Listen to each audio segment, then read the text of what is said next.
Robyn is back. Oh, you're finally not stuck with just me anymore. We're going to talk about that tough loss to the Islanders.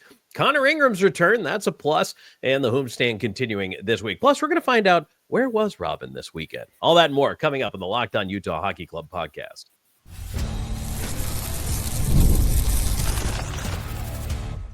You are Locked On Utah Hockey Club, your daily podcast on the Utah Hockey Club, part of the Locked On Podcast Network, your team every day.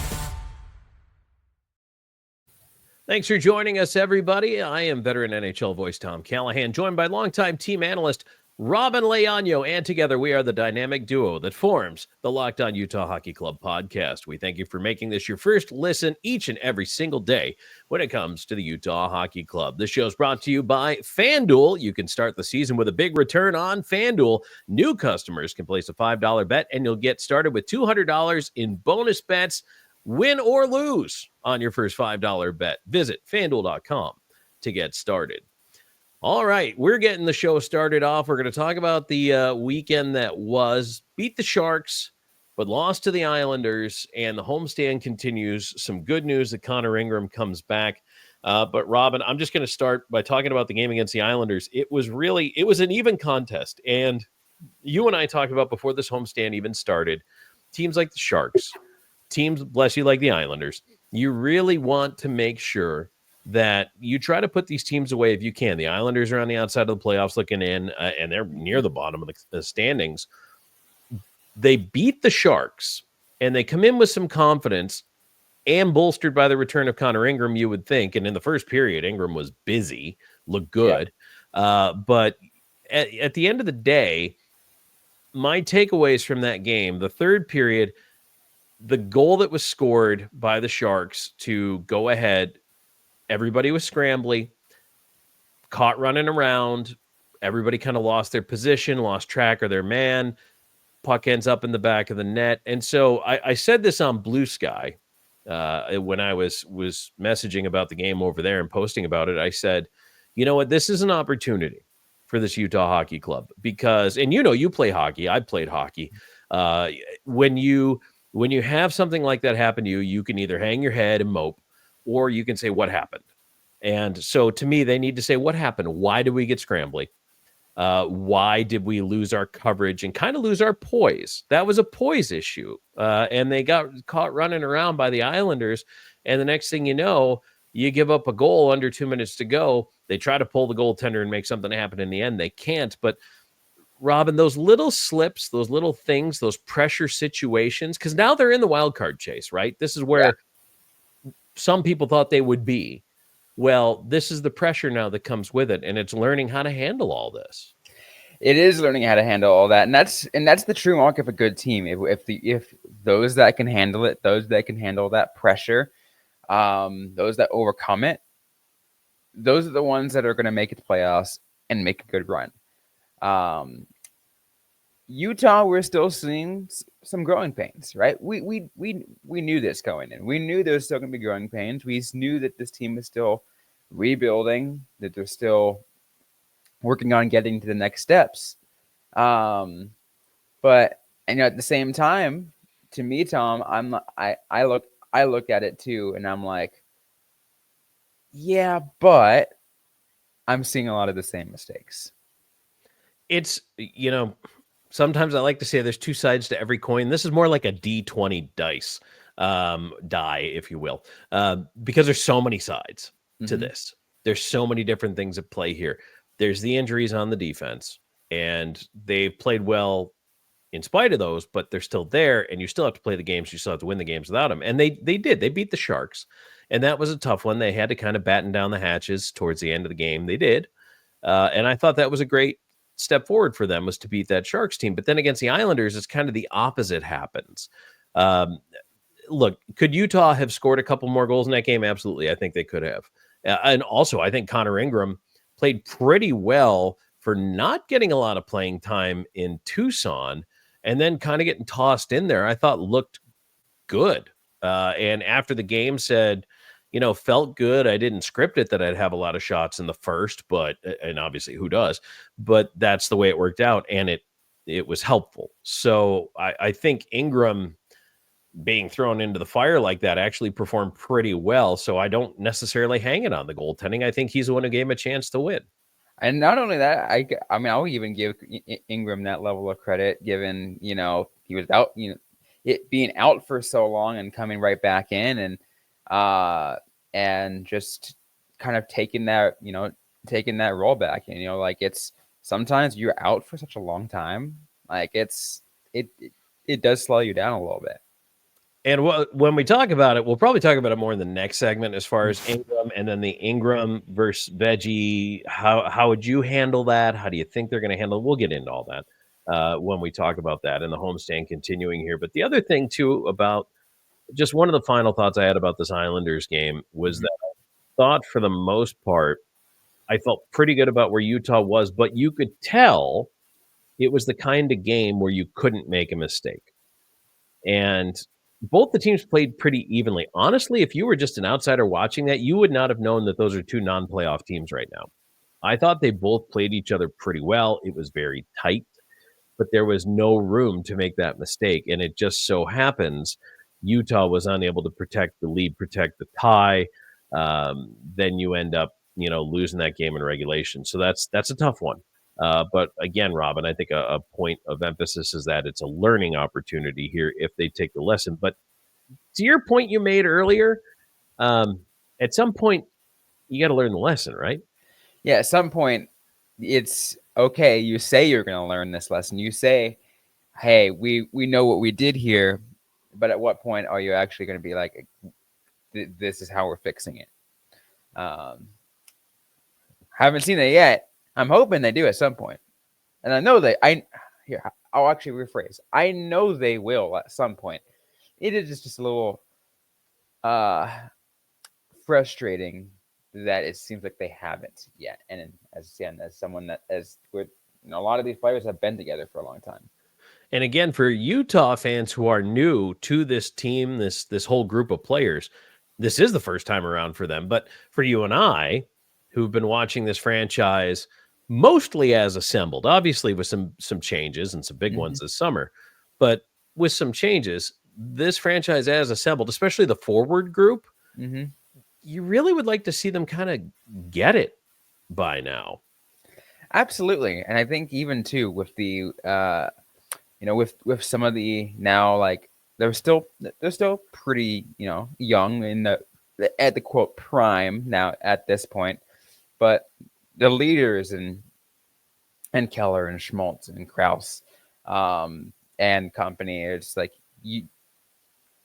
for me, Tom, I expect a lot from those players after having them been on this been on this team on this the term I've been using on this squad, because it's different team, different franchise technically, but have been on this squad for years. They've been together for a while. They should understand each other.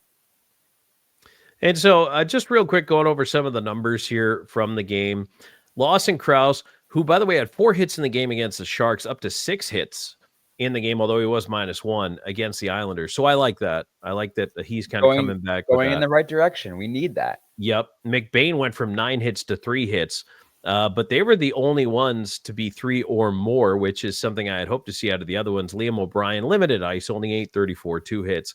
But in the game against the Sharks, it was 4-4 and 9. So I really like those numbers better from those 3 guys. And that was something that I talked about on Saturday's episode. But still, I want to see more of the hits. But what crushes me, and there were so many more of them, and almost everyone on the sheet, with the exception of Liam O'Brien and Josh Doan, had one. This is crazy to say. All but 2 guys had at least one giveaway. 25 giveaways against the Islanders. And talking about a game where you can't make a mistake, the Islanders had 25 hits and 10 giveaways. Utah had 23 hits and 25 giveaways. Robyn, you can't do that and expect to win a game. You cannot do that. And I think especially in the National Hockey League. I mean, like in most of professional hockey, you can't do that and expect to win. But in NHL, it's a lot more difficult. And again, as you said, it's not like, not like the New York Islanders are knocking the door of a Stanley Cup anytime soon, at least for this season at all. Like, it looks like they're, on the almost opposite side of that, but they're still an NHL caliber team. They know how to take advantage of giveaways. Yeah, absolutely. And by the way, Ingram named second star of the game, even in the loss, 30-32. So don't mind that at all. Barzal with a goal and an assist was the first star, and third star was Brock Nelson. Also with a goal and an assist, Anders Lee had to assist that line. And I called that too on Saturday, talking about that. Who do you need to stop? I mean, Lee is number one in scoring. Nelson's up there too. And you got to watch those guys. And that line did the damage. So, the Islanders aren't deep. Their scoring is not deep. When you look at the numbers, you know who the players are you need to stop. And Utah, just in the third period, for whatever reason, the defense went for a swim twice and they end up losing 2-1. So that's a tough one. One I think they should have had. They definitely should have had it. But, at this point, like, as I'd like to bring up multiple times, for Utah to be able to grow, they just need to just turn the page. Don't even worry, take, obviously learn your lesson, but at the same time, don't dwell on it. Let's just move forward on this. And because you don't want it, you don't want to let that weigh on you as you continue to go through this very crucial month.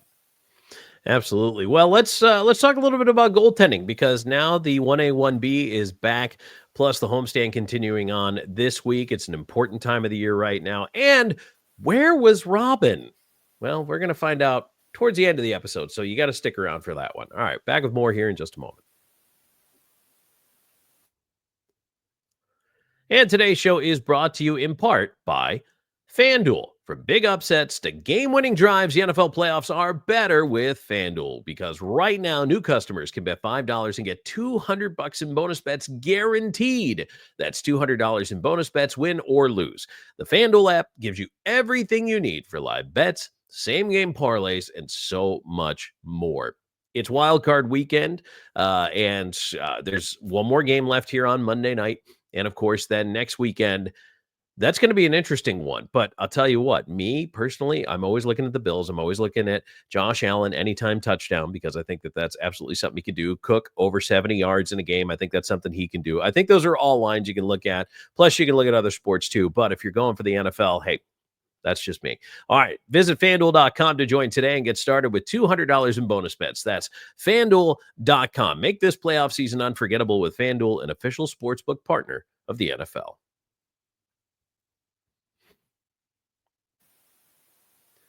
All right, Tom Callahan, Robyn Leaño here with you. If you are here with us and you are not yet a subscriber to the show, we ask that you please subscribe right now, whether it's the podcast version or on YouTube. Hit that subscribe button if you are on YouTube. Number one, hit the like, if you would. It helps us with the algorithm to put more great hockey content like this into your feed, and you will definitely see more of it. That's one way to help us out. The other way is to click the bell, because then you get notified when a new show drops. So we appreciate you being here, and thank you very much for that. So, Robyn, goaltending. We get to talk about the return of Connor Ingram, which, first of all, by itself, welcome back. It's been a couple of months. It has been a couple of months. It's nice to have him back. I think I feel, and I can speak for much of the Utah, hockey fan community, in saying it's nice to have Connor Ingram back, but also B, it's nice that he was able to open up and be open of why he was gone and discuss, hey, this is the situation that I had to face, and you just got to feel for them. You got to understand that, hey, look, we're reminded, Tom, that these players are human too. Oh, absolutely. And, everybody, I think, especially fans, are guilty of, you see the logo, you think about the team name, and the team is this weirdly autonomous thing that, it's made up of people, but you don't really think about that part of it, right? The human side of things. You just expect them to go out, play the game.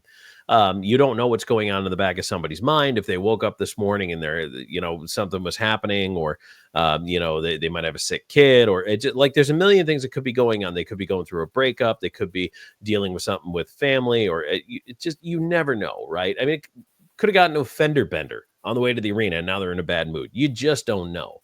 So we do forget those things. We do forget about the mental health side of things as well as the physical health side of things.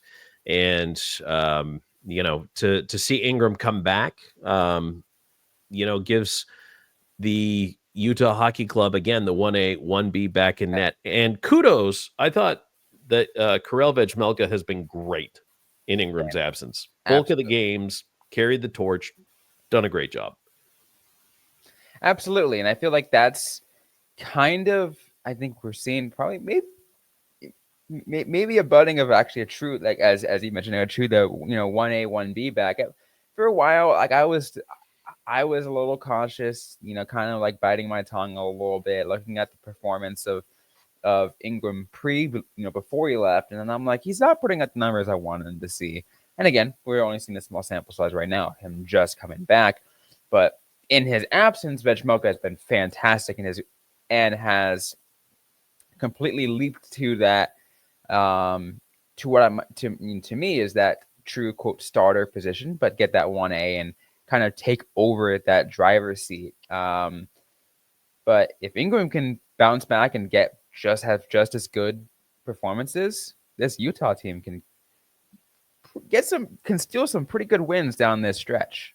Well, clearly they handed Ingram the starter out of camp. They wanted him to be the guy. And keep in mind, Ingram has one more year on his deal after this year. So that makes sense because Veg is done after this year. He's playing for a contract, though, which also explains, I think, why he is playing so hard. But taking a look at it, just coming back, and now this obviously will include the most recent game. But Vejmelka, 24 starts, 26 appearances, 10, 11, and 3. So neither goaltender has a great record. 10, 11, and 3. But 2.38 goals against average and a .916 save percentage, those are sparkling. I love those numbers. In 1,500 minutes played, really, really good. Ingram, 14 games, 14 starts, 6, 5, and 3 with a 3.49 and an 8.87. Now, even Stauber went 2-1-1 with a 2.23 and a 9.25. So even better numbers, again, small sample size. But I think Utah Hockey Club has been playing better. So now I expect Ingram's numbers to come up. Perhaps a month from now, if we look at a split before he left and after he came back for Ingram, I expect those numbers to be more around where Veg has been the whole season. And I think his numbers are going to get better. But the point is, with these two goaltenders, now, as you say, Robyn, it's flipped the script a little here because that script was written for Connor 1A and then Karel 1B, and now it's the opposite. So, which Veggie's earned it. He has absolutely earned that 1A designation, but now it's up to Ingram to push to get back into that 1A spot, which I think is incredibly healthy because it means your goaltenders are going to be trying to outplay each other every night, and I am just fine with that. That's my favorite part of when it gets to this point, when the goaltenders try to outplay each other, because they want to get the better starts, the better games, get them out, and I think especially for someone like Veggie, who's, as you said, he's still working for a contract. He's still got to focus on that, and we'll have to see how it turns out. But I think we'll be in for some exciting goaltending down, for the foreseeable future, I'd like to say. Yeah, and if those guys are both performing at a high level, I think now you have a chance to really win some games that you need to win over now teams in front of you. So let's talk about that because the homestand continues. It's a 7-game homestand, the longest of the season. 3 down, 4 to go. And it's not where's Waldo, it's where was Robyn. We'll let you know when we come back. And today's episode is brought to you by Rocket Money. Did Rocket Money help you find any subscriptions that you forgot or that you were paying for twice? That definitely happened to me. I had a few subscriptions I didn't even realize I was still paying for, and Rocket Money made it easy to track them all down. It's like having a personal assistant for your finances. Rocket Money is a personal finance app that helps you find and cancel your unwanted subscriptions, monitor spending, and helps you lower your bills so you can grow your savings. It brings everything together in one place. Whether your subscriptions, your spending habits, or even the goals that you do want to hit this year, Rocket Money has over 5 million users and has saved a total of $500 million in canceled subscriptions, saving members up to $740 a year using all of the app's premium features. For me, it's been huge using those subscription trackers, being able to find something. Like, I would get a notification that something would get out of my bank account and said, "Hey, this is for this subscription." I was like, I didn't realize I was doing that. Rocket Money really helped me find not only find the exact culprit, and B, go ahead and cancel it. So that way I just didn't have to pay money for something I didn't know I was using it or what it was for or whatever it was. So it just helped me get rid of that, and it really helped me focus on being able to save my money and just focus on budgeting for my month, which is something that I really find useful. I feel like budgeting is really, really important for me. So cancel your unwanted subscriptions and reach your financial goals faster with Rocket Money. Go to rocketmoney.com/lockedon today. Once again, that's rocketmoney.com/lockedon. rocketmoney.com/lockedon.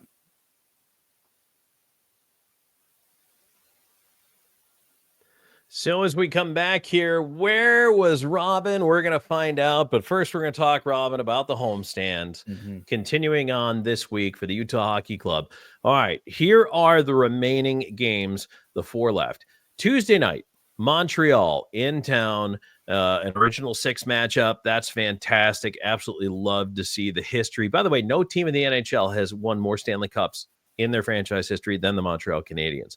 That's 7 o'clock on Tuesday. 7 o'clock on Thursday, New York Rangers, another original 6 team, comes to town. Saturday night, St. Louis Blues, 7 p.m. And then Monday night, Winnipeg Jets, 7:30. Little unusual start time for that one, but wanted to give you the heads up on that. So 7:30 for the Jets. First of all, Robyn, of those 4 remaining games, which one are you circling? I will give you a pair of tickets to any of those games you want to go to, but you can only pick one. That's a good one. I think. Oh God, it's a good one. To think of. I mean, the Jets are going to be an exciting team. Like they're a great team, right? And to me, I think if Utah can put up their best effort, that would be one of the most exciting games you could probably watch. That's a good one to pick because I like my Winnipeg Jets. Your Winnipeg Jets. My Winnipeg Jets that I picked to do well this year that nobody else did. Everybody pooped on them, but no, they're doing real well. And every time when I look at the standings, I always look at the wild card standings. I don't look at conference or division. I don't look at league standings. None of that matters to me. What matters to me is wild card to see where we are. And 1 point in front of Utah with 2 more games played, the St. Louis Blues. Absolutely. That is going to be an incredibly important matchup. I will not say Montreal and New York are both worth going to, especially if you can get those $10 tickets. Oh, yeah. But no, there's no way I would miss the St. Louis game.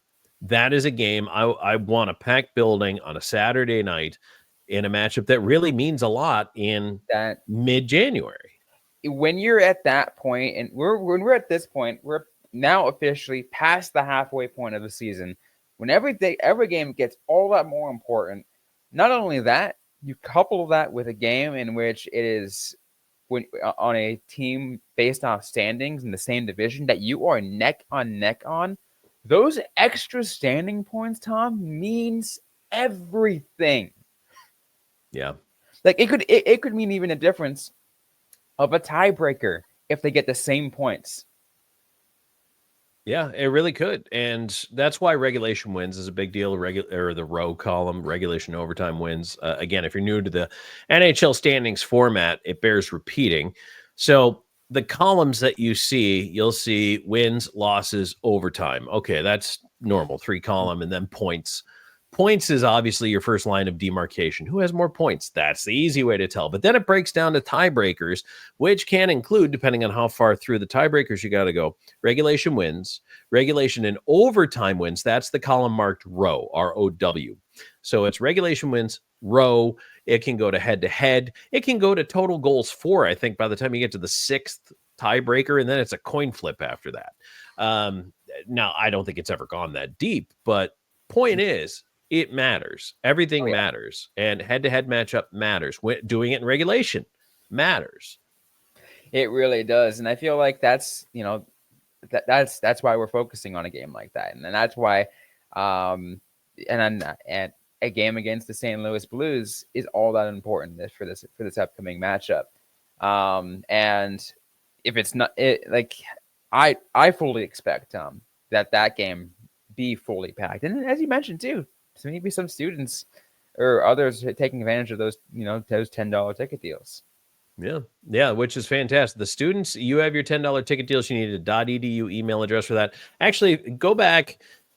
I'm not going to re-explain it all here, but go back and watch the last episode. On that last episode, I explained everything about how it's accessible to the general public and about how it's accessible to the students. So go ahead and catch the end of that last episode. I explain everything to a T there and tell you how to sign up, how to register, what you need to do. So just going to go ahead and put that out there. I'll even, at the end of this episode, I'll link to that episode. How's that? I'll pop it up in the corner for you so you can go check it out. There we go. Robyn, where were you? It was all me this weekend. Yeah, it was. I mean, those that probably, if you don't follow me on social media, you probably don't know why you probably wouldn't hear my voice or wouldn't see my face. You might know, though, I play on 2 different hockey teams as a player. One is a recreation. This is just a classic recreational local league in Arizona, Tom. And then the other is a international, quote, travel team. You find events around area and kind of go travel around. That one's known as Team Trans, an all transgender hockey team. And Team Trans was invited by the San Jose Sharks to play in a little scrimmage, a little friendship series, sort of, as we call it, with their front office and with the member of San Francisco's LGBT team, just to play some hockey at the actual barn where the Sharks play. So I got a chance to go up there, play in a game, on the same ice where the Sharks play. When I came in, they gave me a locker room. They gave me an actual assignment with a little nameplate, which you can't really see and read, but it's chilling right there above one of my hockey sticks. It was just an amazing experience, Tom. I felt like I'm coming back with a high from all of this. Number one, that's fantastic. Number two, how special was it for you? Because that was the team you grew up rooting for. That was the arena you went to games in as a kid, excited about hockey. San Jose Sharks, SAP Center. What was that like? It was surreal to me. Like I was taking it all in when I was taking the warm up laps around the ice. I would just look up, and I had a GoPro mounted to my helmet, by the way, during warm-ups. So you can kind of see what my perspective was, but you could see that I was looking around and just taking in all the sights and seeing the scoreboard right above me, the giant scoreboard at the SAP Center, seeing all the banners the Sharks have. And then on the other side, the 2 numbers of 2 players who I grew up watching my entire childhood, and Patrick Marleau and Joe Thornton. It was like, living like I was being a kid again, Tom. It felt like that. But I felt like I was just living a dream that I never thought I would ever get to have the opportunity to do. That's pretty amazing. It's very cool. And I was lucky enough when I worked for the Predators that we would do a thing called Rise and Grind. And we would once a week, actually, it might even be more than that, but we just skate first thing in the morning on the game ice in the arena during the season and invite people out. And we literally had coffee and donuts. So I've gotten to play in one NHL arena, but it would be cool to be able to do that. For me, it would be Buffalo. That's where I grew up, being able to skate in that building. So That's got to be the thrill of a lifetime. And I think it's cool that you got invited out there as part of that whole series. And I mean, you're promoting the game and promoting just really a lot of goodwill at a time where, quite frankly, right now things are a little difficult. And I hope that brings some smiles to folks' faces. Oh yeah, absolutely. And I feel like it's, just out promoting that term hockey is for everyone, making sure everyone knows, like, hey, it doesn't matter who you are, it doesn't like how you identify, who you love or whatever. You're able to play, like, we all love the sport. We're all able to hit the ice. We're all able to have fun and enjoy, the wonders that is hockey. And it was fantastic. Not to mention getting a cup, at least after the Pride game on Saturday, getting a chance to meet one of the players, as well as an alumni coaching me on the bench on the actual scrimmage night. So it was something. That is very cool. That is very cool. So I love it. I love hearing about experiences like that. And I'm sure you were very excited to be there. And so out of all that, and I'll just wrap up on this one, but do you have a particular favorite moment? Like, out of everything you got to do, what was the coolest thing to you? To me, I think it was, I think it was,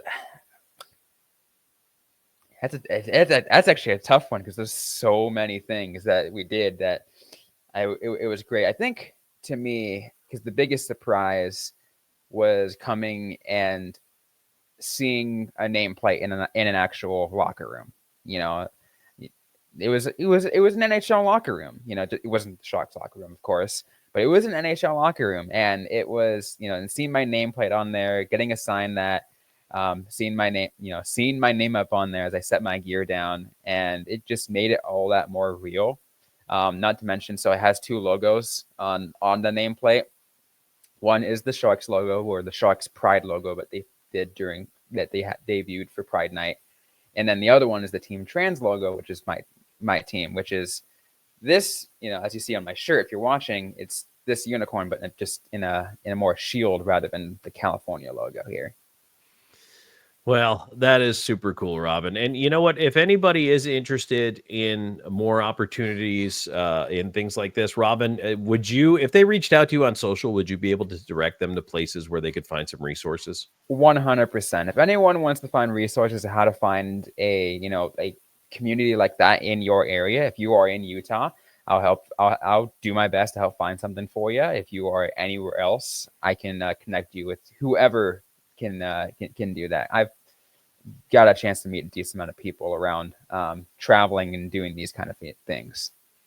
Excellent. So, all right. Well, you can find Robyn. Now I can read the nameplates because Robyn is on X at Robyn_Leaño and Blue Sky at Robyn Icetime. I'm on Blue Sky at Tom Talks. Yeah, I'm still at Callahan on air on Twitter, but honestly, I'm not.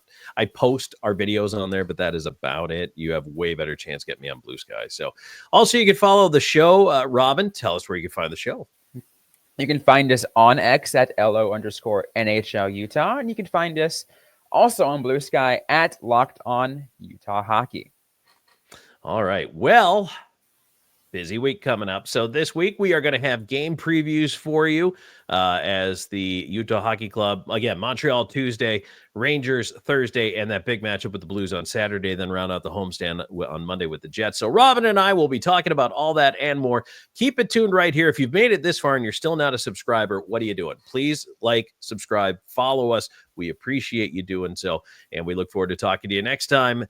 For Robyn, I'm Tom. This has been the Locked On Utah Hockey Club podcast.